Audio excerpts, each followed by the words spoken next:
Merci d'être au rendez-vous encore une fois. Ce 7 avril, nous avons choisi de recevoir un seul acteur en plateau, façon de parler pour mieux entendre ce qu'il a à nous dire sur l'actualité de son domaine, ou plutôt de ses domaines, tant Souleymane Dieng s'est distingué dans plusieurs secteurs ces dernières années, les télécoms, les médias et l'assurance. J'enlève le « et » pour dire entre autres. L'entrepreneur et ingénieur en télécom de formation, titulaire de MBA d'HEC Paris. Très jeune, machallah, 40 ans, mais déjà 18 ans d'expérience en Afrique et au-delà dans de grands groupes internationaux. Il va y revenir tout à l'heure parce que l'idée est de dire peu de lui pour lui laisser le maximum de temps de parole. Quelques mots tout de même pour vous signaler à quel point l'invité spécial des après-midi de la tech d'aujourd'hui est un monsieur discret, voire trop discret, dont j'ai fait la connaissance il y a quelques années à Dakar. Souleymane Ning, merci de nous faire l'honneur d'échanger avec le public des Aptech ce 7 avril. Beaucoup de questions au menu, mais d'abord une curiosité, voire une question tout court. Pourquoi le choix des télécoms? C'est important que vous reveniez un peu sur cet aspect de votre parcours, le choix des télécoms. D'accord. Merci beaucoup, Ousmane. Merci pour l'invitation et merci à tout le monde qui nous suit sur les différents canaux. Pourquoi les télécoms? Bonne question. Je pense que ça aurait été bien pour le storytelling que je dise que ça a été une vocation depuis ma jeunesse, etc. C'est malheureusement pas le cas. Ça a plutôt été par, on va dire, élimination. Je suis scientifique de formation, enfin en tout cas au lycée, avec un bac scientifique.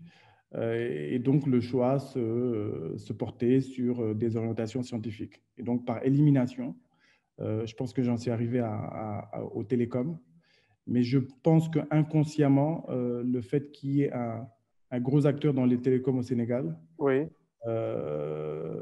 inconsciemment, voilà, l'existence de cet acteur-là et le fait que les télécoms étaient déjà assez développés, justement au moment où je faisais des choix de profession et de carrière, ce gros acteur-là a dû motiver voilà, des ambitions. Chez moi, comme beaucoup, hein, parce qu'il y a beaucoup de télécommunicants sénégalais, un peu partout, dans les pays développés, dans la sous-région et vraiment partout. Et donc voilà, encore une fois, inconsciemment, voilà, le fait qu'il y ait un gros acteur des télécoms dans le pays n'est pas étranger à cela. Vous ne voulez pas nommer la Sonatel? Comment? Oui, je nomme la Sonatel à l'époque, qui est une très belle machine et je pense qu'il a créé beaucoup de vocations. Vous avez travaillé? J'ai travaillé à la Sonatel. Ça a été mon premier employeur. Le premier emploi, oui. Voilà, quand je suis rentré au Sénégal. J'ai travaillé pendant un peu plus de 3 ans. À l'époque, c'était le début des SVA. Services à valeur ajoutée. Les services à valeur ajoutée, oui. C'est ça.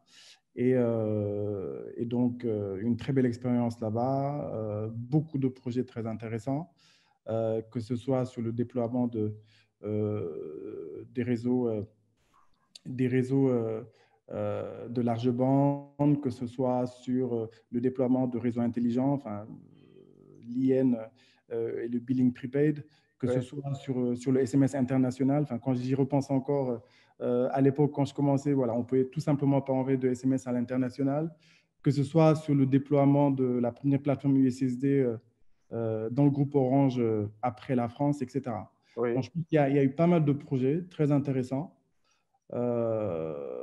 qui ont été initiés à l'époque et ça a été aussi une très belle école pour moi.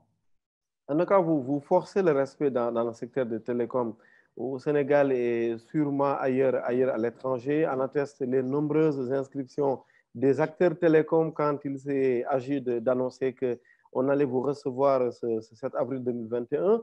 En même temps, on l'a dit dans la présentation, Souleymane Ning, vous êtes trop discret.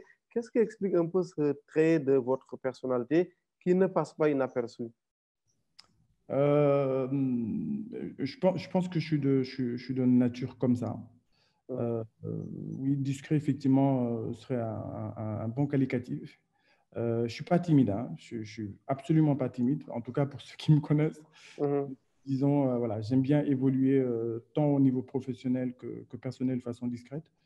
et sur le plan professionnel, de vraiment essayer d'avoir de l'impact et d'apporter des choses, plutôt que de faire du bruit et de me faire voir. Enfin, parce que l'essentiel, c'est pas ma personne. L'essentiel, C'est c'est ce que, l'impact. voilà, c'est ce que je fais. Oui. Voilà. L'impact qui peut être impacté à son tour par votre parcours, votre enfance. On reviendra évidemment sur les grands sujets liés aux télécoms, à l'assurance digitale, à mon secteur, les médias. Mais rapidement, votre enfance que j'imagine dakaroise avant de voyager à l'étranger, une enfance comment? Mais écoutez, une enfance heureuse, hein, j'imagine, à Dakar. Mhm. Quel Euh, quartier? J'habitais à la Zona, Mhm. puis à Sacré-Cœur, Oui. dans les SICAP. Donc, je pense qu'à la Zona, tout ce qui est Zona, Amitié, Zone B, Point E, voilà, ça n'a absolument aucun secret pour moi. Mhm. Sacré-Cœur par la suite, quand j'étais plus là. Mais c'est là où la maison familiale se trouve encore. Oui, et une famille de télécommunicants, pas forcément. Pas du tout. Mon papa était un officier des douanes, enfin, au gradé de la douane, et plus tard un haut fonctionnaire, on va dire, Mhm. et diplomate. Ma mère est chirurgien dentiste, donc disons, j'ai évolué dans une famille de classe moyenne, Mhm. très portée sur l'éducation, Mhm. que ce soit moi et mes frères et sœurs. Oui, et le voyage, il arrive quand, à partir de quel moment vous avez estimé que finalement, il fallait quitter le pays pour aller poursuivre ses études ailleurs, parce que de plus en plus, notamment chez les acteurs politiques, j'en profite pour les taquiner, on aime répéter depuis l'accession du président Macky Sall au pouvoir que nous avons fait toutes nos études au Sénégal. C'est devenu vraiment tendance actuellement. Vous avez pris le chemin inverse. Le choix déjà de l'étranger, il était dicté par quoi? Il n'y avait pas l'offre de formation de vos rêves au Sénégal? Disons que à l'époque, c'était encore dans la, dans la norme, hein, et dans la Mhm. continuité des choses, provenant d'un milieu socio-professionnel qui pouvait le permettre, Mhm. d'aller tout simplement poursuivre ses études à l'étranger. Donc, j'ai pas dérogé à cette norme-là, entre guillemets, Mhm. sachant qu'effectivement, les choses ont beaucoup changé depuis lors. Que ce soit des gens qui, n'ayant pas les moyens, ben, vont tout simplement souscrire à l'offre de formation locale. Mais aussi, on voit de plus en plus de gens qui pourraient absolument se permettre d'aller faire leurs études ailleurs et qui le font au Sénégal. Donc, je pense que voilà, la dynamique a plus ou moins changé. Et je pense que c'est même très bien parce qu'il faut qu'on essaie de rompre un petit peu ce paradigme et voilà, Oui. cette sublimation de celui qui revient d'ailleurs. Moi, je suis absolument convaincu que étant formé localement, on peut faire de très belles choses. Il faut juste travailler, être rigoureux. Il n'y a pas de secret. C'était l'époque un peu de hybride italien, non? Oui, je pense bien, oui, Hybride italien. Mhm. Figure-toi que j'ai jamais regardé Hybride italien. Ah Je pense bon? qu'il y a d'autres théâtres aussi que j'ai jamais vus. Mais Mhm. disons, c'était à la fin des années 90, Oui, oui. où là, je suis allé poursuivre mes études en France. Je pense Mhm. que j'avais le choix où potentiellement j'aurais pu aller aux États-Unis, enfin, parce que Mhm. mon père y était à OK. l'époque, où il venait Mhm. juste de revenir des États-Unis. Et Mhm. j'avais déjà de la famille, et j'ai encore de la famille d'ailleurs aux États-Unis. Mhm. Mais le choix s'est porté pour la France, où je pense la formation est de qualité déjà, et Mhm. sans être prohibitif ni trop coûtant. Voilà, donc me focaliser sur les études, enfin, ne serait-ce que jusqu'à la licence ou au master. Voilà. Pour cela, la France me semblait un choix sûr. Et Mhm. je ne regrette absolument pas. En tous les cas, on ouvrira le panel un peu plus tard au public. Il y a déjà un coucou de Dado Baro Oui. qui vous salue sur Facebook. On a parlé de votre enfance, on a parlé de votre choix de télécom, de ce qu'il expliquait. Sans trop rentrer dans des détails techniques, plus que jamais, le secteur semble promis à un bel avenir aujourd'hui. En même temps, l'arrivée des OTT change grandement la donne et ce n'est pas à vous, l'acteur des télécoms, que nous l'apprenons. Quelle stratégie de survie pour les opérateurs de téléphonie qu'on appelle les opérateurs traditionnels finalement? Absolument. Je pense que pour les OTT, c'est devenu un fait, hein, c'est devenu un fait du secteur. Et ça fait bien plus d'une décennie qu'ils sont là. Je pense qu'il y a plein de stratégies et de stratagèmes qui ont été déployés par divers opérateurs à travers le monde, hein. Il y en a qui ont utilisé le levier du régulateur dans certains pays où les OTT étaient bloqués. Il y en a qui ont essayé de bloquer au niveau des terminaux mobiles. Il y en a qui ont essayé de les copier en essayant d'avoir leur propre application d'OTT. Il y en a qui ont essayé d'introduire de nouveaux modèles en essayant de les concurrencer un petit peu sur les minutes et le SMS, et essayant de monétiser un peu plus la donnée. Donc, je pense qu'il y a eu plein de tentatives. Mais il demeure que les opérateurs ont quand même certains avantages. Non seulement c'est de la connaissance du client, hein, parce qu'ils sont plus proches du client, ils connaissent beaucoup mieux les clients. Ils ont des marques beaucoup plus fortes auxquelles les usagers peuvent se voir assez facilement. Et un truc très, très important également, c'est qu'ils gèrent la facturation, aussi simplement. Je me souviens à l'époque, enfin, c'était pas un OTT, un gros acteur au Nigeria où voilà, ils avaient une application, tout ce qu'il faut, etc. Ils auraient pu surfer sur le réseau de l'opérateur, mais le problème, c'était essentiellement de facturer les usagers. Et ça, je pense que c'est un avantage que détient jusqu'ici l'opérateur. Et la façon, encore une fois, je donne mon opinion, hein. C'est très risqué d'ailleurs, parce qu'il y a beaucoup de télécommunicants, donc je pense que je marche sur des œufs, et donc j'essaie de ne pas dire trop de choses insensées. Mais pour revenir aux ETT, je pense que la meilleure façon pour les opérateurs, c'est d'innover, tout simplement, se basant sur les avantages qu'ils ont et que je viens de citer, et de rentrer dans des partenariats avec les OTT. Comme on dit assez communément, if you can beat them, join them. Voilà, de voir comment travailler avec les OTT et de développer certains usages.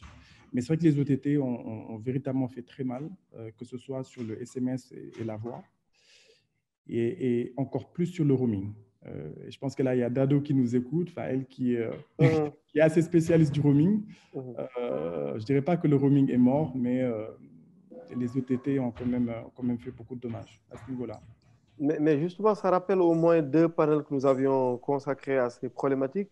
Un premier sur les OTT où nous avions notamment reçu Iskazad, le monsieur de Facebook, et puis un autre panel qui a parlé des OTT avec Aminata Dramé, entre autres, en charge de la filiale d'Orange spécialisée dans l'infrastructure. Aujourd'hui, effectivement, vous parlez des OTT. Est-ce que vous le dites, hein, vous ne voulez pas vous mouiller en même temps, mais c'est mon rôle, hein, de clarifier un peu cette question.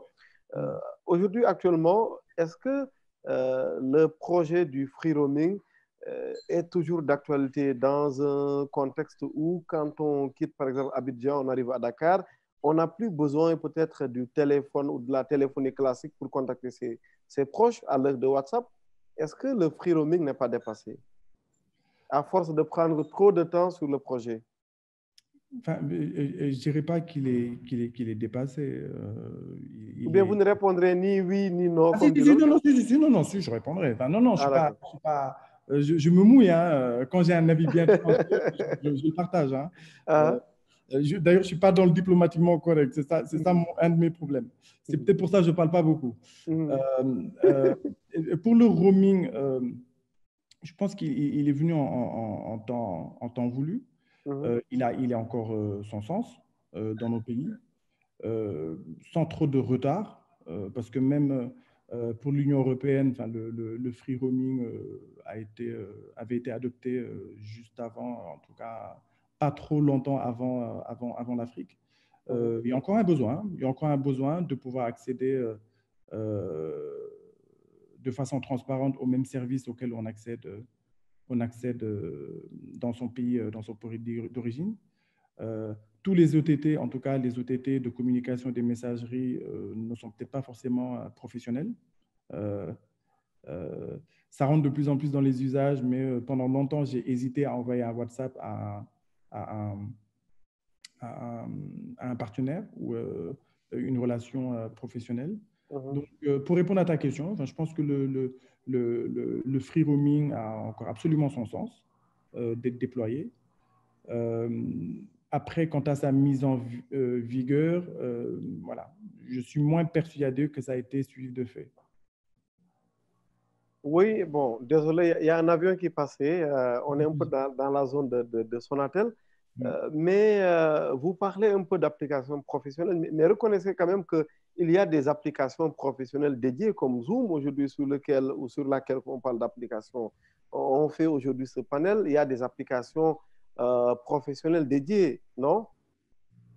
Absolument, il y a des applications professionnelles dédiées. C'est pour ça que je me suis permis de donner l'exemple de WhatsApp, qui est peut-être le niveau bas de la messagerie sur les OTT, mais bon, qui est aussi celui qui est le plus utilisé et celui que naturellement on serait tenté d'utiliser pour envoyer un petit message. Je ne sais pas, descendu de l'avion à Bamako, son premier rendez-vous, d'envoyer un message. Enfin, si on ne peut pas le faire par SMS, ni par email parce qu'on n'a pas la donnée de son pays d'origine, ce qu'on pourrait faire, c'est d'essayer de capter rapidement un Wi-Fi gratuit et d'envoyer un WhatsApp. Je pense qu'encore une fois, il y a encore matière à faire sur du free roaming, un free roaming peut-être sur la voix, et sur la donnée, essayer de voir comment mettre en place des packs roaming. Enfin, parce que ce qui est le plus important et ce qui peut être assez intéressant, surtout pour les voyageurs fréquents ou professionnels, c'est la donnée surtout. C'est de descendre de l'avion encore une fois, de pouvoir envoyer un email, de pouvoir recevoir ses emails, etc. Oui, et si on parle maintenant de l'actualité très, très sénégalaise de la question des télécoms, est-ce que vous comprenez les lenteurs dans le démarrage effectif des MVNO, à l'exception évidemment de Sirius Telecom et des FAI? Les lenteurs, ça prend du temps, c'est bien que mon tourneau homonyme Ousmane Diaye de la RTP nous suive. Vous comprenez ces lenteurs-là autour du démarrage des MVNO? D'accord. Vous avez mentionné les MVNO et les FAI. Oui. Oui, je vais commencer par les MVNO. Ou là, peut-être pour le coup, je ferai mon premier coup de semence non diplomatiquement correct. Je pense, mon avis, et c'est le tout premier, c'est déjà des licences qui ont été... ça respectait les règles de consultation et de... Mais je pense que malheureusement, ça a été octroyé à des gens qui sont pas des professionnels de ce secteur, tout simplement. C'est pas la raison principale. Mais je regrette que ce ne soit pas des professionnels du secteur qui auraient su comment naviguer dans ce marché dynamique. Il est dynamique, parce qu'au moment où ils ont eu leur licence, je me souviens, c'était quoi, en 2018, le marché qui ne les attend pas, qui se déploie, le marché qui suit son cours, avec de la compétition déjà, une forte concurrence des opérateurs, des tarifs qui sont revus à la baisse, ou peut-être là, stratégiquement, leur positionnement n'est plus très clair. Si en plus, c'est des non-professionnels du secteur qui doivent se retrouver dans ce contexte-là, ça n'aide pas, à déployer leur infrastructure, s'ils ont une infrastructure à déployer, ne serait-ce que le billing, le customer care, etc. Donc, je mettrai la lenteur, en tout cas pour les MVNO, sur la nature de ces nouveaux entrants et le fait que entre le temps où ils ont eu l'octroi de leur licence et la véritable mise en œuvre, voilà, le marché a vraiment évolué, ce qui fait que stratégiquement, ça devenait un peu plus compliqué pour eux de se positionner. Oui, vous allez nous dire tout à l'heure pourquoi, selon vous, les règles n'ont pas été respectées, mais je m'attarde un peu sur l'argument, entre autres arguments, consistant à dire que ce ne sont pas des professionnels du secteur. Mais est-ce que ça suffit comme sous-argument à côté d'autres arguments? quand on sait, par exemple, et là, je jette peut-être une pierre dans le jardin des acteurs classiques des télécoms, que les acteurs classiques des télécoms également arrivent dans le monde de la monnaie électronique et de la banque, alors que ce n'était pas des cœurs de métiers classiques. Oui. Non? C'est différent? Non, l'argument, oui, l'argument touche un peu les murs, mais bon, enfin, je pense que les télécoms, quand même, c'est un secteur sérieux, enfin, tout comme la banque. Hein, oui, mais ouvert. C'est un secteur ouvert, mais bon, c'est un secteur quand même assez technique. Oui. C'est pas quelque chose qu'on découvre ou qu'on essaie de découvrir au gré d'une licence qui nous aurait été octroyée. Il faut de la compétence technique, stratégique autour de ce secteur-là. Et encore une fois, je ne pense pas que d'avoir une licence qu'ils ont d'ailleurs cherché, hein, permette de se retrouver dans ce secteur qui est en forte mouvance. Voilà. Là, on vient de parler des opérateurs qui sont assez bousculés par les OTT, qui sont de plus en plus bousculés par beaucoup d'acteurs. Si ces opérateurs-là sont très fortement concurrencés sur les tarifs et que vous naviguez sur où vous essayez de monétiser sur du tarif en gros que vous devez revendre, ne serait-ce que stratégiquement, il faut que vous puissiez vous positionner. Est-ce que vous allez faire de la licence de marque? Est-ce que vous allez faire de ce qu'on appelle les MVNO ethniques, même si j'aimerais pas que ce soit le cas au Sénégal, parce que ça existe. Hein. Je pense qu'en France, il y a eu à l'époque un MVNO qui était plus breton, où même les pubs étaient faites voilà, dans leur patois local. Voilà. Mais après, ça reste du marketing. Hein. Quand même qui se déclarent purement breton, ou ici on aurait pu dire purement sérère, voilà, dès lors que vous êtes couvert par leur zone de couverture, vous êtes dans leur cible. Donc voilà, donc stratégiquement, je pense qu'il y avait des choses à faire et surtout connaître le secteur, quoi. Là, je ne veux pas rester dans notre entre-soi de télécommunicants, mais bon, je pense que quand même, les télécoms, c'est un métier technique qu'il faut connaître. Oui, mais quand vous dites que les conditions peut-être n'ont pas été respectées dans l'attribution un peu, dans l'ouverture un peu de ce marché-là, vous voulez parler de quoi concrètement? Ah non, ok. Mais là, du coup, je vais te reprendre parce que je n'ai pas dit que les conditions n'ont pas été respectées. Ok, d'accord. Bien au contraire, s'il y a une chose qu'on peut donner du crédit aux régulateurs, aux différents acteurs ici, c'est de mettre en place des règles qui sont transparentes et qui sont respectées. Après, ces règles-là n'étaient peut-être pas assez contraignantes, j'en sais rien. Je pense que voilà, il aurait dû avoir des conditions beaucoup plus strictes par rapport à l'expérience dans les télécoms, pour pouvoir être MVNO, ou au moins d'avoir dans son top management ou dans son équipe senior des gens des télécoms, que ce soit véritablement guidé par cela. Mais au lieu de cela, je pense que ce que j'ai eu à remarquer, je vais choisir mes mots, on va dire c'est des acteurs ou des aspirants MVNO qui ont pris ponctuellement des consultants, ne serait-ce pour pouvoir répondre à cet appel d'offres-là, être retenus et après, voilà, se retrouver avec un papier. Ils font quoi avec ce papier? La preuve, ça m'a pris plus de 2 ans, voire plus, pour déployer des services. Mais justement, quelle est la responsabilité finalement de la RTP? Parce qu'on sait très bien qu'il y a des textes qui régissent un peu cette activité. Il y a des délais légaux que les acteurs connaissent très bien. Et si je ne me trompe pas, Ousmane Diaye peut-être pour nous rectifier un peu plus tard, pour me rectifier, moi, le non-connaisseur de la question. Il y a quand même des délais légaux qui ne vont pas au-delà, disons, qui n'atteignent même pas l'année. C'est une affaire de mois et vous parlez aujourd'hui de 3 ans, ça n'avance pas. Est-ce que ça ne revenait pas à la RTP de faire évoluer ce secteur, ou plutôt au ministère des Finances, de faire évoluer un peu la question? Si par exemple les acteurs qui ont été choisis, parce qu'ils ont été choisis au détriment d'autres acteurs, s'ils ne peuvent pas faire le job, mais qu'on les enlève de la liste et que d'autres arrivent. Parce qu'on voulait cette ouverture du marché pour une meilleure concurrence, mais apparemment, ce n'est pas le cas.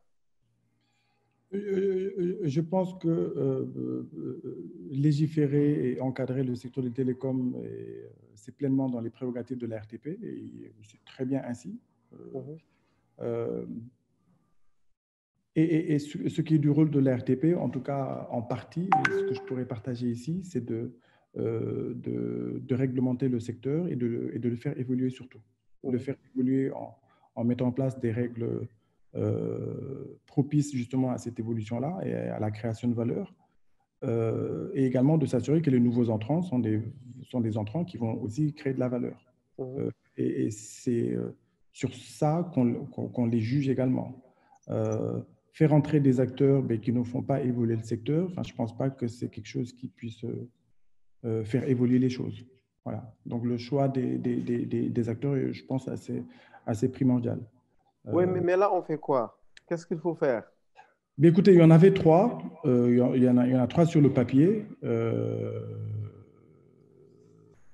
Il y en a un qui disons, a changé de fusil d'épaule parce qu'initialement, ils étaient rattachés au réseau de Free. En tout cas, contractuellement, ils devaient l'être. Pour vous parlez de Sirius Telecom, finalement hébergé chez Orange. Voilà. Comme pour des on aime les acteurs. Voilà. Oui. Pour des raisons de marché dynamique, encore une fois, je ne pense pas forcément que ce soit de la mauvaise volonté de ne pas avoir mis en œuvre cet accord-là. Mais pour un marché, pour des causes de marché dynamique, voilà, c'est quelque chose c'est une chose qui ne s'est pas faite en temps. Il est appréciable de voir la flexibilité justement de ces MVNO-là et de renégocier avec un autre opérateur. Certainement, la RTP a dû intervenir ou en tout cas encadrer ce réajustement-là. Mais pour ce qui est de quoi faire des autres MVNO qui ne sont toujours pas actifs, je pense que ce sera peut-être à la RTP de nous donner plus de lumière par rapport à ça. Oui, mais que disent les textes, vous, le connaisseur des télécoms? Est-ce que ça veut dire que la RTP doit croiser les bras, se dire, par exemple, on va attendre 1 an, 2 ans, 1000 ans pour que enfin ces acteurs démarrent? On doit faire quoi actuellement? Est-ce que c'est le statu quo qui doit prévaloir? Si oui, jusqu'à quel niveau? Moi, à mon avis, et ça reste que mon avis, s'il y a des clauses, et selon les clauses de déploiement et de mise en service, ces clauses-là ne sont pas respectées, il faut tout simplement appliquer ce qui était dans la licence. Voilà. S'il faut redistribuer les cartes, pourquoi pas? Je serais même en faveur de ça. Pour qu'il y ait de nouveaux acteurs qui viennent et voilà, pour contribuer à rendre encore plus dynamique le secteur. On reviendra sur les infrastructures. Télécom, évidemment, au Sénégal, avec notamment la question de la mutualisation, du partage d'infrastructures. On n'a pas parlé des FAI, justement, mais bon. Non, mais on revient sur les FAI. Mais avant, quand même, selon vous, est-ce qu'il y a des réformes majeures des télécoms au Sénégal qui s'imposent actuellement, ou bien vous êtes plutôt satisfait par la vie, la marche des télécoms chez nous? Sur les orientations majeures, il y en a plein. Je pense que la RTP ne ménage aucun effort à réfléchir à des plans stratégiques sur 3 ans, sur 5 ans et au-delà. Je pense que récemment, c'était cette semaine d'ailleurs, on a eu un call, en tout cas pour un des sous-secteurs qui me concernait. Donc, un call avec l'RTP et plusieurs acteurs, voilà, de réfléchir à ce qu'il y a lieu de faire. Pour vraiment rester générique, à mon avis, ce qu'il y a lieu de faire, encore une fois, c'est de donner les moyens à tous les acteurs, et surtout les acteurs qui pourraient se retrouver en position de faiblesse, entre guillemets. Donc, ça peut être les agrégateurs ou futurs agrégateurs à venir, ça peut être les fournisseurs de services, ça peut être les développeurs, ça peut être d'autres MVNO qui vont venir et contribuer justement à l'innovation et à dynamiser le secteur. Ça peut être d'autres opérateurs, de vraiment mettre en place ce contexte-là où voilà, il y aura les acteurs qu'il faut et leur donner les moyens d'innover. donner les moyens d'innover et de créer de nouveaux services numériques et de répondre à des besoins sectoriels, de répondre à des besoins de la grande masse, de répondre à des besoins de mes parents villageois, enfin, qui ne sont pas si loin que ça, d'ailleurs, c'est juste à côté de Kaolack, mais bon, de villageois encore plus lointains dans le Sénégal oriental. Donc voilà, il faut vraiment mettre en place toutes ces chaînes de valeur-là avec les acteurs qu'il faut, avec les moyens, avec les textes qui sont respectés et ouvrir beaucoup plus le secteur quand même. Enfin, quand je dis ouvrir beaucoup plus le secteur, qu'on se dise la vérité, voilà, l'infrastructure est détenue quasiment par un opérateur, hein, qui est peut-être dû à l'historique. On a beaucoup parlé de dégroupage. Enfin, je ne suis pas sûr qu'il y ait des acteurs qui souscrivent à ce dégroupage-là. On parle de mise en place d'écosystèmes digitaux, mais cet écosystème digital-là, il faut qu'il puisse aller dans des partenariats win-win, ou en tout cas en toute transparence, pour pouvoir vraiment bénéficier de cette infrastructure-là. Parce que sans l'infrastructure, on peut aller nulle part. Je sais qu'il y a d'autres acteurs publics qui sont en train de travailler sur ces problématiques-là. Oui. Notamment TDS, voilà, sur des travaux de monétisation de l'infrastructure de fibre, par exemple, que ce soit la fibre de l'État, la fibre de la Sénélec. Mais je pense qu'il faut vraiment mettre en commun tout ça, avoir une infrastructure qu'il faut monétiser, mettre des règles très claires, et surtout supporter les divers acteurs. Parce que l'innovation n'est pas le propre d'un ou deux acteurs. L'innovation, c'est vraiment quelque chose de beaucoup plus inclusif, où il faut enabler jusqu'au petit développeur dans sa chambre à l'ESP, voilà, et lui donner de quoi aspirer à contribuer au développement du secteur. C'est clair, vous excluez un quatrième opérateur. Le marché est petit, hein, le marché est relativement petit. On a vu d'autres marchés où il y en a eu beaucoup, et ça s'est fortement consolidé. Je pense qu'en 2009, quand j'étais basé en Côte d'Ivoire, je pense qu'à l'époque, sur le papier, hein, on pouvait noter jusqu'à 7 opérateurs. Mais je pense pas qu'il y ait un marché pour ces 7 opérateurs-là. En tout cas, à l'époque, pour preuve, il n'y en a plus que 3. Et pareil au Sénégal, je pense que 3 pour une population de 16 millions de... C'est bon. Il y a de quoi faire. Il faut juste s'assurer que c'est les 3 qu'il faut. Oui. Ça revient avec le fait d'avoir les acteurs qu'il faut et qui sont là pour faire développer le secteur. Oui, et par rapport au FAI, maintenant, les fournisseurs d'accès Internet, votre regard là-dessus aussi? Pour les FAI, je ne vais pas être sentencieux non plus, mais je pense qu'ils ont un créneau très, très étroit. Ils font de la fourniture d'Internet, où là, les opérateurs historiques sont en train de déployer de la fibre. Donc, avec des débits forcément beaucoup plus intéressants. Et donc, il y a ces FAI qui sont là. Le dégroupage qui, économiquement, n'est peut-être pas intéressant. Le dégroupage, c'est juste de permettre à ces FAI-là de se raccorder au nœud de raccordement de l'opérateur historique et de soit faire de la fibre pour aller chez les différents usagers. Je pense que cette offre de dégroupage est peut-être un peu prohibitive et pas forcément intéressante. Ce qui fait que les FAI sont obligés de faire de forts investissements. La plupart, ils sont allés sur la 4G LTE, donc sur de la radio, avec des débits certes intéressants, peut-être aller jusqu'à 10 mégas, voire plus, mais une certaine instabilité par rapport au réseau fibre optique qui est en train d'être déployé partout. Donc, ce qui fait que je me mets du côté client. Pourquoi je prendrais l'offre d'une FAI qui va être sur la 4G LTE avec les contraintes qu'on connaît, si je peux prendre la fibre ou même la DSL, sachant que c'est potentiellement plus stable. Et ce qui fait qu'in fine, voilà, ça devient une offre à défaut. C'est-à-dire, on va prendre une des FAI, enfin un des FAI plutôt, on va prendre un des FAI si on n'a pas la fibre ou la DSL. Et ce besoin de fibre ADSL-là, ben, c'est essentiellement dans les réseaux urbains où justement il y a la demande. Voilà.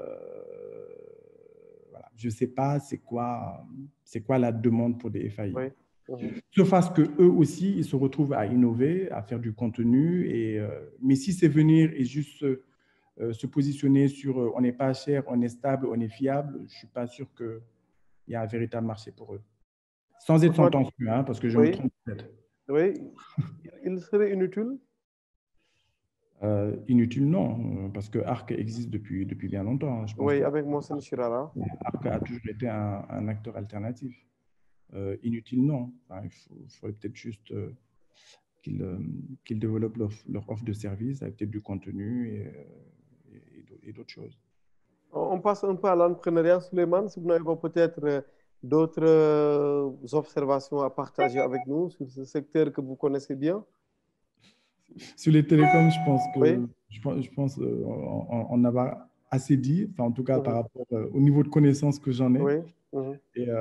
Et vu que je fais une très grosse infidélité justement à ce secteur-là, on bascule dans l'assurance. Donc, disons que l'assurance devient mon nouveau métier Mhm. que j'ai découvert ces dernières années, dont je suis devenu assez passionné. Et vous êtes vu comment par vos amis des télécoms? Comme le déserteur?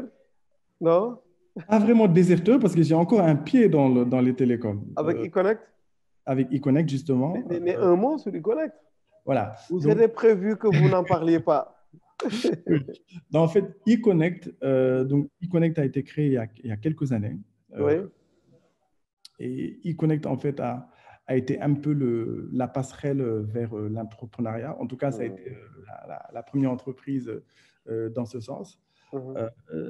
C'est après avoir quand même fait le tour, en tout cas par rapport à mon expérience, enfin, sur plusieurs choses, que ce soit chez l'opérateur, que ce soit chez un fournisseur d'équipementier Internet, que ce soit chez un fournisseur de contenu, que ce soit chez un autre fournisseur de services ou de produits, sur du marketing digital, de l'optimisation d'ARPU.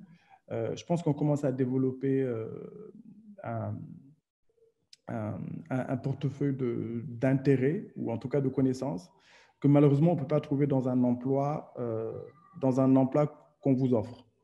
Donc à un moment, vous êtes intéressé à tellement de choses, quand bien même que ce soit dans le même secteur, vous n'avez pas d'autre choix que de créer votre propre emploi. Je pense que ça a été un peu ça à l'origine de eConnect. En plus du fait qu'à un moment, j'avais quand même besoin de me sédentariser un petit peu, parce que j'ai quand même beaucoup bougé, Oui. de me sédentariser, de faire des choses localement et d'avoir de l'impact. Donc, eConnect regroupe un petit peu tout ce que j'ai eu à faire, hein, plus ou moins dans les télécoms, des VAS, tout ce qui est, et j'en ai pas parlé, équipement d'Internet, optimisation de bandes passantes, que ce soit des services professionnels, que ce soit maintenant par extension le mobile wallet, que ce soit la sécurité sur le mobile. Enfin, je ne me permettrai pas de dire cybersécurité, mais on va dire mobile security. Donc voilà, toutes les problématiques liées toujours au mobile quand même, et à l'infrastructure soutenante. Donc voilà, voici le métier d'eConnect. eConnect qui est actif. C'est dans ce cadre-là d'ailleurs que j'échange beaucoup avec l'ARTP ici et divers acteurs au Sénégal et dans la sous-région. Donc voilà, donc c'est pas une infidélité définie. Disons, c'est une petite. Il y a un pont. Voilà, c'est un pont, c'est une petite incartade et je resterai dans les télécoms et certainement j'y retournerai, hein, certainement. Ou en tout cas, je ferai le lien entre les deux. Oui, on parle de l'entrepreneuriat, Oui. façon de parler d'assurance en même temps, d'assurance digitale. D'abord l'entrepreneuriat, parce que votre parcours est peut-être un peu atypique. juste à 40 ans, avant même 40 ans, j'imagine bien que vous avez bifurqué vers carrément l'assurance. Quand on voit d'autres acteurs qui font presque 70 ans, 80 ans, dans les télécoms, vous l'avez dit, vous ne les quittez pas, mais vous ne consacrez pas votre temps entièrement à cela, évidemment. Déjà, ça se comprend comment, ce goût pour l'entrepreneuriat qu'on découvre chez vous très vite. Écoute, Ousmane, voilà, j'ai l'habitude de me définir comme un entrepreneur improbable pour la raison que pendant longtemps, je connais plein de gens qui me disaient Souleymane, voilà, pourquoi tu ne te lances pas tu as plein de choses à partager, tu as peut-être plein d'idées, il y a plein de choses que tu peux faire, etc. Et je n'ai jamais cru que j'aurais été entrepreneur. Pas que j'ai peur du risque, hein, parce que j'en ai pris à plusieurs reprises. Hein. J'en ai pris professionnellement. J'ai changé de boulot. Je pense que déjà à l'époque, en 2006, de quitter la Sonatel, certains, c'est le risque ultime. Donc, j'ai non seulement pris beaucoup de risques en choix professionnel, en choix de parcours, en retournant, laissant un travail, refaire des études, en payant des dizaines de milliers d'euros, de par la suite aller m'installer au Nigeria, que souvent j'ai dit aussi je devrais mettre dans mon CV que j'ai vécu au Nigeria. Enfin, en tout cas, à l'époque, voilà, c'était encore un très gros risque. On disait à quelqu'un, oui, il a quitté Paris pour aller s'installer à Lagos. Voilà, donc je suis pas quelqu'un de frileux. Je suis plutôt même quelqu'un qui va vers le risque.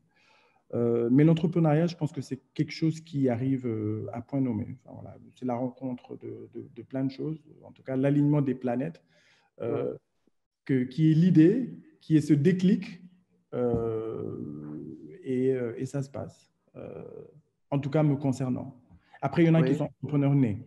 Moi, je ne le suis pas, je ne suis pas un entrepreneur né, mais c'est quelque chose qui est venu par mon parcours et, voilà, et ce déclic-là que j'ai eu à un moment. Oui, et vous trouvez d'ailleurs comment l'environnement entrepreneurial au Sénégal, est-ce que c'est assez ouvert? Est-ce qu'il y a beaucoup de facilité? Ça fait quoi d'être entrepreneur dans ce pays qui s'appelle le Sénégal? Déjà, culturellement, je pense que c'est un peu un legs de la colonisation, en tout cas de la francophonie. L'entrepreneuriat est un petit peu une anomalie chez nous. Peut-être dans le monde anglophone, aux États-Unis, voilà, tout le monde est un petit peu entrepreneur parce que c'est dans la culture. Chez nous, c'est une anomalie. Donc, une fois qu'on commence à penser à être entrepreneur, voilà, on commence à avoir des regards un peu bizarres. Est-ce que ça va pour lui? Est-ce qu'il est sérieux dans ce qu'il fait, etc. Et moi encore, c'est au bout de quoi, 15, 16 ans d'expérience. Hein. Donc, j'imagine ce que ça pourrait être pour quelqu'un qui sort d'école, qui pourrait prétendre être entrepreneur aussi, hein, parce que l'idée, la bonne idée et le bon projet, ça peut venir à tout âge. Hein. Ça peut même venir chez quelqu'un qui sort d'école ou tout simplement qui n'est pas là à l'école, hein. Enfin, en tout cas, pas plus que ça. Mais il n'y a pas cette motivation-là qu'on a de l'entourage. Et voilà, parce que tout simplement, culturellement, l'entrepreneuriat, c'est pas de chez nous. Donc ça, il y a ce premier frein-là. Je pense qu'il y a le deuxième frein d'avoir l'accompagnement. Et quand je parle d'accompagnement, je ne parle pas juste d'accompagnement financier, même si cet accompagnement est également important. Mais je parle beaucoup plus d'accompagnement, de structuration, de structurer son idée, de la développer, de la faire aboutir et voilà, d'aider dans le cheminement de la phase d'ideation jusqu'à la création de son projet. Je pense que cet accompagnement-là, il est assez important. Et c'est un accompagnement qui fait tout simplement défaut, en tout cas beaucoup, qui fait beaucoup de défauts. À moins que ce soit des accompagnements, malheureusement, qu'on a auprès d'acteurs internationaux. Enfin, parce qu'il faut la vérité, c'est eux qui sont plus dans cet accompagnement-là. Pour ce qui est de l'accompagnement financier, enfin, ils sont également très actifs dans cet accompagnement-là. Enfin, il y a beaucoup d'organismes également sénégalais qui accompagnent, tant sur le plan technique que sur le plan financier. Et je pense que ces deux organismes qu'on devrait peut-être consolider et supporter et aider à accompagner beaucoup plus les entrepreneurs. et que ce soit transparent, oui. Oui, oui. On reste sur l'entrepreneuriat. Ça nous permet de parler un peu d'Assuraf. Même question quand on abordait les télécoms. Qu'est-ce qui vous a amené finalement dans ce monde un peu de l'assurance? C'était pour une meilleure assurance un peu au sens large? L'assurance, comme souvent, hein, et comme beaucoup de choses, ça se fait au gré de rencontres. Des fois, ça peut être des rencontres fortuites. Donc, mon premier pas dans l'entrepreneuriat, ça a été eConnect. Oui. Et c'est toujours eConnect. Et pour revenir à la légendaire, entre guillemets, discrétion, voilà, j'essaie de faire les choses avec les partenaires identifiés, avec les acteurs identifiés. Je pense qu'à un moment, il y a un de mes amis voilà, qui s'était donné le challenge de me faire rencontrer des gens en dehors des télécoms. Il me dit, Souleymane, tu es trop dans ton coin. OK, je me donne comme challenge de temps en temps, enfin peut-être pas tous les mois, mais en tout cas autant que possible de te faire rencontrer quelqu'un. Parce que je pense qu'il y a peut-être des choses que vous pouvez discuter, des choses que tu peux leur apporter, etc. Et au gré de ces rencontres-là, il y a une rencontre avec quelqu'un dans le secteur des assurances. Voilà, chemin faisant, il y a eu des discussions, je me suis intéressé à ce secteur. Je me suis beaucoup renseigné concernant ce secteur également. Et après, il y a une autre compagnie d'assurance, l'une des plus grosses au Sénégal, qui m'avait approché dans mes activités eConnect pour que je les accompagne dans un projet de monétisation et de distribution via le canal mobile, etc. Donc là, je me suis encore beaucoup plus intéressé à l'assurance. C'est un projet qui n'a pas vu le jour, mais au moins qui a eu le mérite de me mettre le nez dans l'assurance. Je pense que l'assurance, en tout cas ce que j'ai découvert par la suite, est un secteur quand même, voilà, si vous pensez qu'il y a cet entre-soi de télécommunicants, l'assurance, c'est encore... Voilà. C'est un secteur qui est pas très ouvert. Des acteurs qui sont là depuis très longtemps. Ça ne veut pas dire pour autant qu'ils doivent sortir, hein, mais c'est des acteurs qui sont là et peut-être qui ne sont pas encore arrimés aux nouvelles choses, au digital, à la relation client, voilà, tout ce tas de nouvelles choses, voilà, qui sont assez importantes pour dynamiser un secteur. Donc voilà, donc c'est un secteur fermé encore une fois, où c'est difficile d'approcher les gens, c'est difficile d'avoir leur oreille. Tout ce qui les intéresse, c'est de collecter une prime. Là, je fais des raccourcis, hein, mais bon, c'est pour que vous compreniez mieux. Et donc, l'accueil, on va dire, a été relativement frais. Ils m'ont peut-être écouté une fois, mais bon, que d'une oreille. Et à partir de quel moment vous avez pensé que maintenant, il fallait que je me lance? En fait, quand on discute de choses, on discute de projets, voilà. Moi, je ne discute pas de projets pour le plaisir de discuter de projets. Je discute de projets, mais à un certain moment, je suis dans l'action. Quand je ne suis pas suivi dans cette action-là, j'essaie de faire moi-même. Voilà. Et à un moment, enfin, en essayant d'accompagner certains secteurs, enfin, certains acteurs du secteur, si les projets dont on discute, on a si longuement discuté, ne se réalisent pas, en tout cas ne sont pas suivis d'actes, je n'avais pas d'autre choix que de me lancer moi-même. De me lancer moi-même et d'en faire un projet qui est devenu Assuraf. Je t'entends pas. Actuellement, Assuraf se porte comment? On a suivi un peu la campagne de pub dans les médias avec la belle pub d'ailleurs, hein, comme je vous en faisais la remarque il y a quelques heures. Actuellement, ça donne quoi Assuraf? Vous en êtes où par rapport aux mastodontes qui sont là?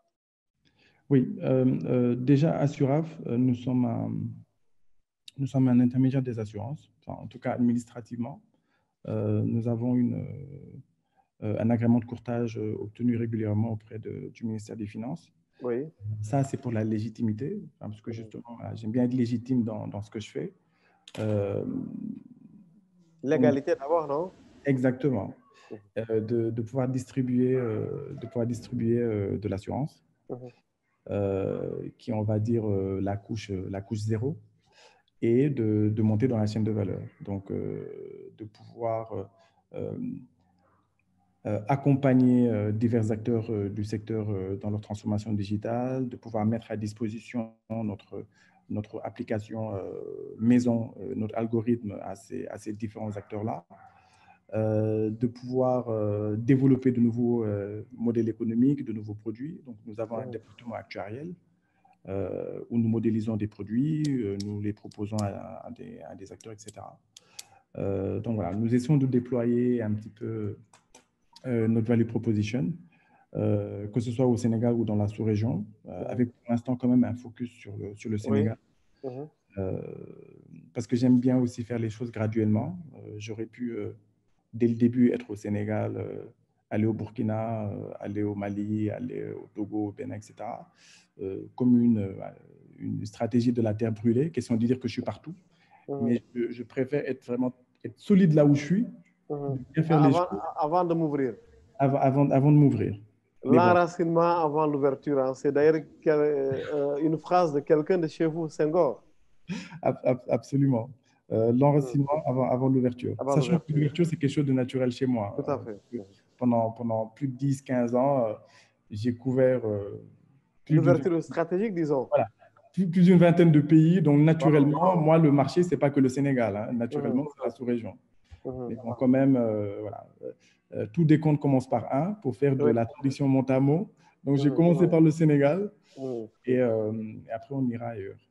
Oui, et comment est-ce que vous avez pu vous faire votre place dans le secteur quand on sait que le courtage de l'assurance, vous n'êtes pas le seul et unique acteur là-dedans, évidemment.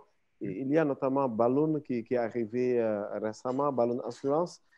Aujourd'hui, c'est quoi la particularité Assuraf? La particularité Assuraf, en plus de l'ancrage, et la connaissance des réalités locales, c'est de véritablement avoir une plateforme développée, cette connaissance de digital native, parce qu'il y a une chose d'être originellement d'un secteur, par exemple de l'assurance, mais c'est une autre chose de prétendre faire de l'assurance digitale, parce que ça ne requiert pas seulement d'être de l'assurance, ça requiert d'avoir une forte connaissance du digital. Et une des fiertés que nous avons, c'est de vraiment avoir développé une plateforme de zéro, from scratch. Au début, beaucoup me disaient, oui, je connais des acteurs en Inde, en France, qui ont développé une plateforme marque blanche, etc. Mais ce n'était pas le projet. Le projet, c'est de le développer localement, avec des ressources locales, et qui ont développé de zéro. Donc, pour revenir à ta question, les éléments de différenciation, c'est non seulement d'être véritablement digital native et d'avoir une application qui est là d'ailleurs. Voilà, exactement.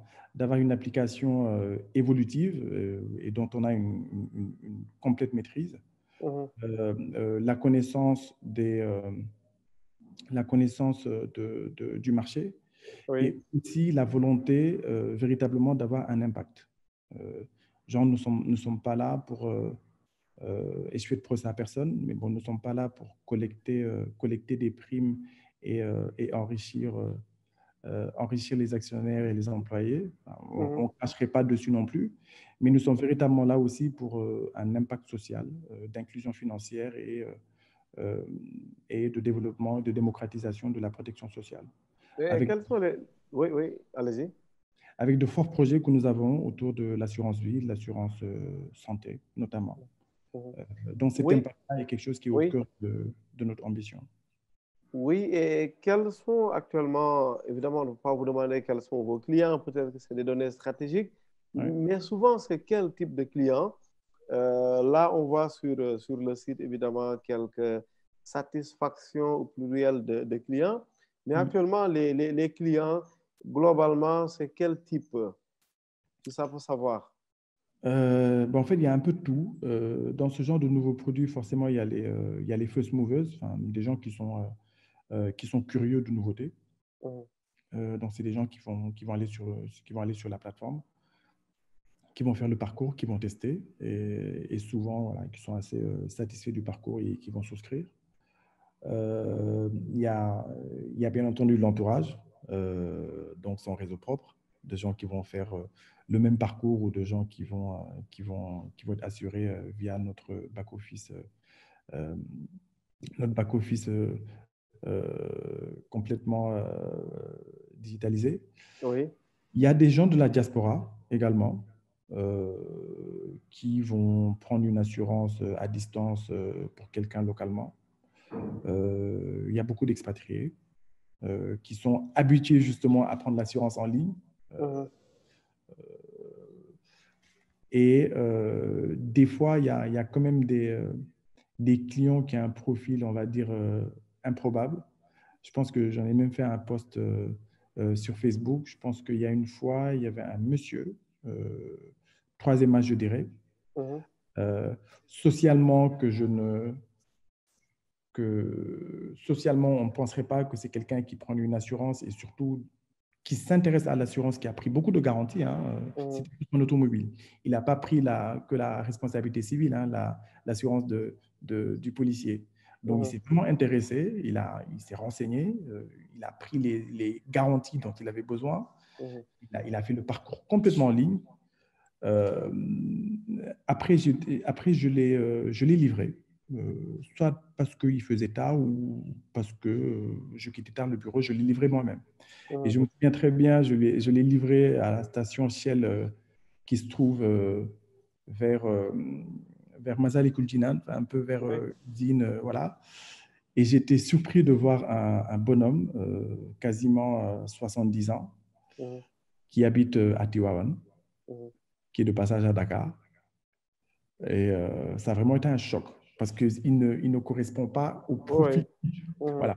Voilà, tout ça pour dire qu'il y a les classiques qu'on s'attendrait à avoir comme client, mais des fois, on a des surprises comme ce monsieur-là, qui tout simplement fait tout son parcours en ligne, prend des garanties assez importantes. Mais j'ai promis sur les réseaux sociaux de faire un follow-up. Donc, j'irai peut-être le voir à Tivaouane et je ferai une vidéo avec lui. Rapidement, il nous reste quelques minutes avant la fin de cet échange, Souleymane. Si le public a des questions également, c'est l'occasion de les poser. Je me ferai le porte-parole de Abdoulaye Kébé d'ailleurs tout à l'heure avec quelques questions en lien avec le mobile money. Mais rapidement, sur le traitement des dossiers de sinistres, les dédommagements, on sait que c'est l'un des gros soucis, évidemment, quand on parle d'assurance au Sénégal ou ailleurs. Souvent, l'impression au Sénégal, c'est que tout est fait d'ailleurs pour décourager le client au moment du dédommagement. Vous en pensez quoi en quelques secondes? Surtout, vous pensez quoi exactement d'une éventuelle sortie de crise, si on peut en parler, parce que c'est vraiment un gros souci quand on s'assure ou quand on se fait assurer et qu'au moment du sinistre, on peine à rentrer en possession de son dédommagement, des sous, de l'argent. Effectivement, je pense que de pouvoir être couvert pour un sinistre éventuel, c'est vraiment la raison essentielle de l'assurance. Et si cette raison essentielle-là, il n'y a pas de respect de ce contrat, je pense que ça annihile tout le principe de s'assurer. Sauf à ce que ce soit une assurance obligatoire. Et je pense que c'est ce qu'on remarque un petit peu. Les gens vont prendre l'assurance pour une assurance obligatoire pour le policier, encore une fois. Avant de revenir sur le sinistre, je vais juste me permettre de toucher ce que je trouve être les 4 gros freins de l'assurance. La première, c'est la confiance. Et on va y revenir sur la confiance. La confiance est notamment liée au sinistre. Il y a le blocage culturel, parce que tout simplement, l'assurance n'est pas dans notre culture. Pour certains types d'assurance, ça peut contrevenir, entre guillemets, ou pas avec la religion, par exemple. Pour l'assurance vie, certains vont dire, oui, ce qui va se passer à sa mort, voilà, c'est dans les mains de Dieu, donc ce n'est pas à l'assurance de couvrir ça. Donc, il y a la confiance que j'ai nommée en premier lieu, il y a la culture, il y a l'accès, tout simplement. il faut faire 2, 3 petits kiosques pour pouvoir avoir une assurance, en tout cas pour pouvoir avoir un choix. Et le dernier point, c'est le fait que ce soit accessible financièrement, donc affordability. Donc, pour revenir sur le point que tu as abordé, qui est le point du sinistre, ça, je dis souvent aux assureurs, c'est comme de scier l'arbre ou la branche sur laquelle on est assis. Quelqu'un qui va s'assurer et qui va avoir un sinistre et à qui on va faire tourner en rond pour finalement ne pas le dédommager, c'est tout simplement détruire son secteur. Et là-dessus, il y a quand même un régulateur. Il y a un régulateur communautaire et il y a des directions nationales avec des règles. Normalement, un sinistre qui est déclaré, un dossier qui est complet et bon pour accord, le maximum, c'est 30 jours pour que l'assurance vous paye. 30 jours. Donc, si tout ceci est suivi, si les gens sont informés de ce fait, qu'il y a tout le dispositif technologique pour pouvoir justement faire le suivi, déjà faire la déclaration de son sinistre, faire le suivi, faire une déclaration par exemple sur une application, éviter que 2 véhicules bloquent la corniche pendant 3 heures pour attendre un policier. Donc voilà, je pense qu'il y a tout un dispositif technologique réglementaire à mettre en place pour justement voilà, que ce problème des sinistres-là, il soit plus d'actualité. Oui. Et c'est une chose sur laquelle nous nous focalisons également. Et très bientôt, nous viendrons avec une solution qu'on est en train de développer là-dessus. Oui, deux questions rapides. La première, je l'annonce et j'y reviens, comme ça vous fait un peu réfléchir. C'est quels sont les risques que prend le courtier qui n'est pas l'assureur principal? Mais bon, ça, c'est moi qui le pense comme ça. Si je me trompe, rectifie-moi après. Mais une autre question, une seconde question. Actuellement, est-ce qu'on ne peut pas dire que le métier d'assureur est le plus beau métier au monde? Quand, par exemple, quelqu'un s'assure, j'exagère un peu, mais ça peut arriver, avec un montant avoisinant 1 milliard de francs CFA. Parce que quand on s'assure bon, d'une chose qui pourrait arriver, mais comprenez en utilisant le conditionnel qu'on n'est pas sûr que ça va arriver. Quand je m'assure contre un éventuel vol de ma voiture, évidemment, je prie qu'on ne me vole pas ma voiture. Je mets 1 milliard et il y a des cas rares qu'on me vole la voiture. Est-ce que finalement, l'assureur n'est pas disons, le professionnel le plus heureux au monde, le plus riche? Autant je suis dur avec les assureurs par mathématiquement, simplement, oui, mathématiquement. Voilà. Autant je suis dur avec les assureurs sur leur manque d'ouverture, autant même je leur accorde que c'est un métier technique. Et ce n'est pas des primes qui sont calculées au hasard. C'est un métier. Il y a des actuaires qui vont chiffrer et estimer le pourcentage de risque, d'occurrence de risque, le coût du risque éventuel s'il se produit. Donc voilà, donc il y a tout un travail qui est fait au niveau actuariel, justement pour s'accorder sur un niveau de prime. Donc c'est calculé. C'est calculé sur des tables et des données historiques. Donc la prime, elle est justifiée. Elle est complètement justifiée et dans le secteur, elle est même étalonnée par la concurrence également. Après, le principe de l'assurance, c'est de payer peut-être pas 1 milliard, même si on peut y arriver, c'est de payer 1 milliard pour le jour où on a un risque de 100 milliards qu'on vous paye. Oui. C'est encore une fois le principe. Donc, quelqu'un va collecter une prime de 10 millions, 20 millions pour assurer jusqu'à hauteur de 10 milliards de valeur, voire plus. Oui. Voilà. Oui, l'autre question, la première, elle concerne un peu le métier maintenant de courtier en assurance. Oui. C'est quoi d'abord la différence? Est-ce que c'est une différence littéraire, un courtier qui est un peu l'entremetteur entre deux acteurs, ou c'est plus que cela? D'accord.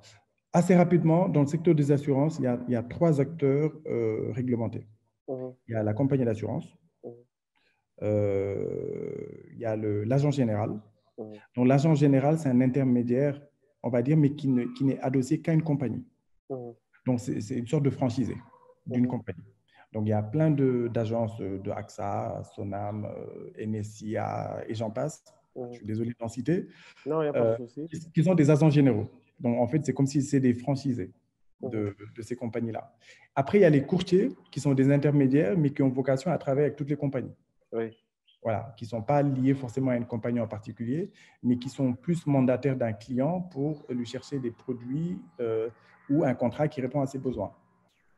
Donc, autant l'agent général, il fait du conseil, ils vont au client, mais il est surtout adossé à une compagnie. Autant les courtiers sont là pour répondre à des besoins du client. Malheureusement, au Sénégal et dans plein de pays, en tout cas de la zone CIMA, le courtage, tout comme les télécoms, hein, il y a plein d'acteurs dont ce n'est pas le métier, ou en tout cas qui ne le font pas de façon professionnelle et qui répondent aux exigences de ce métier-là. Ce qui fait qu'il y a beaucoup de pratiques, malheureusement, des pratiques voilà, qui n'honorent pas le secteur et qui ne font pas grandir le secteur non plus. Oui, mais le courtage, quand même, ça veut dire quoi en assurance rapidement? Le courtage, c'est d'avoir un Ousmane, soit qu'on va démarcher, ou soit qui va se rapprocher de nous, qui a un besoin, identifié ou pas. On va le conseiller, l'assister et lui proposer une solution d'assurance qui répond à ses besoins, quelle que soit la compagnie derrière. Oui. Et pour en venir au modèle économique, il y a des commissions réglementaires où le courtier perçoit une commission sur la prime émise. Parfait. Un mot avant de nous quitter, Souleymane Ning. Je rappelle que vous êtes invité pour l'échange de ce mercredi 7 avril 2021. Ce sont des questions d'Abdoulaye Kébé. Elles concernent évidemment le mobile money. Oui. Aujourd'hui, on parle beaucoup des acteurs peut-être instruits, mais pas que. Mais qu'est-ce qui empêcherait, par exemple, les opérateurs de téléphonie et les autres acteurs à aller approcher les bana-bana, des acteurs un peu éloignés de leur quotidien, mais évidemment qui peuvent s'avérer importants pour leur business?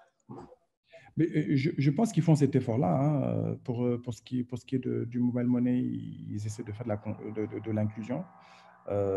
Pour avoir cet impact social-là, pas prioritairement, hein, prioritairement pour être quand même économiquement rentable. Donc, ils essaient d'adresser tout le monde et d'adresser, je pense même à l'origine, des gens non bancarisés. Parce que malheureusement, dans nos pays, le taux de bancarisation n'a jamais été très élevé. Donc, il y avait une énorme place pour le mobile money. Et ces gens-là sont à l'origine la cible. Et maintenant, c'est ouvert à tout le monde. Oui, mais on aurait aimé partout à Dakar, quand on prend un taxi, un Ndiaga Ndiaye, payé par son calpé. Ce n'est pas le cas. Même si moi, je m'y essaie et je réussis souvent. Oui. Je pense que, pour ma part, un des points essentiels que je vais noter ici, c'est les coûts. C'est les coûts qu'il y a. Il n'y a pas de coûts de cash-in, mais en tout cas des coûts de cash-out et des coûts de paiement. Voilà. Pour certains qui seraient dotés d'un bon sens plus élevé que le mien en tout cas, ils n'arrivent pas à comprendre de payer des frais pour payer. Genre payer des frais pour payer quelque chose. Voilà, c'est vraiment de l'ordre de l'incongru. Donc, ce qui fait que les tarifs ont été quand même assez prohibitifs, ce qui fait que ça devient un frein. Moi, je ne cacherai pas que récemment, si je devais envoyer à quelqu'un 200 000 et que je me dise que j'ai des frais de 2 500 et c'est quelqu'un qui se trouve à 10 minutes de chez moi, je préfère payer un tchak-tchak qui, lui, va, même quitte à lui donner les 2 500, je préfère payer un tchak-tchak ces 2 500-là pour que lui, au moins, il puisse en vivre. Après, je ne jette pas la pierre aux acteurs parce qu'ils ont des coûts assez élevés par rapport à la distribution. C'est une distribution qui leur coûte. C'est des agents qui leur coûtent de l'argent. Mais je pense qu'il y a un middle ground, il y a un terrain, il y a un terrain raisonnable sur lequel ils pourraient aller. Ce qui fait que les gens, la masse, pourra venir beaucoup plus aisément sur le mobile wallet, parce que de payer des biens, ça leur coûterait pas cher, de payer des services, ça leur coûterait pas cher, de ressortir l'argent, ça leur coûterait pas cher. Donc, je pense qu'en termes de frais, voilà, il faudrait vraiment que ça se nivelle un peu plus vers le bas, et aussi de développer des services à valeur ajoutée autour du paiement. Hein, parce que pour l'instant, c'est rentrer de l'argent, sortir de l'argent. Donc, c'est cash in, cash out. Il faudrait inciter les gens à, voilà, à faire circuler l'argent et à créer de la valeur justement et des usages pour que cet argent-là, on soit beaucoup plus incité à le faire rentrer et après en faire beaucoup d'usages. Ce sera le dernier mot de cet échange. Souleymane Gning, merci beaucoup. Merci Ousmane. Comme je t'avertissais hier ou avant-hier, je ne parle pas souvent, mais je peux parler beaucoup, surtout quand je suis à l'aise, comme tu as su si bien le faire. En tout cas, merci beaucoup de l'intérêt. Je remercie également l'audience. Voilà, j'espère que cet échange voilà, vous aura appris des choses ou en tout cas aura fait écho par rapport à vos intérêts. Et je suis merci. ouvert, voilà, je suis sur LinkedIn, je suis sur, essentiellement, je suis sur LinkedIn. Donc, n'hésitez pas à me suivre, voilà, à rentrer en contact, à suivre eConnect et à suivre Assuraf. D'ailleurs, c'est ce qu'on a fait. Hein. C'est ce qu'on a fait avec un partage d'écran de votre profil LinkedIn. Oui. Vous êtes facile à retrouver. Je dois vous avouer d'ailleurs que chaque fois que j'écris Gning, je souffrais énormément, même dans la présentation des journaux au Sénégal. Mais avec vous, quand j'ai regardé Souleymane Gning, j'ai dit G-N-A-N-G form. Voilà. Donc, j'ai essayé de le mémoriser comme ça. Et depuis, je peux fermer les yeux et dire que Gning, ça s'écrit G-N-I-N-G.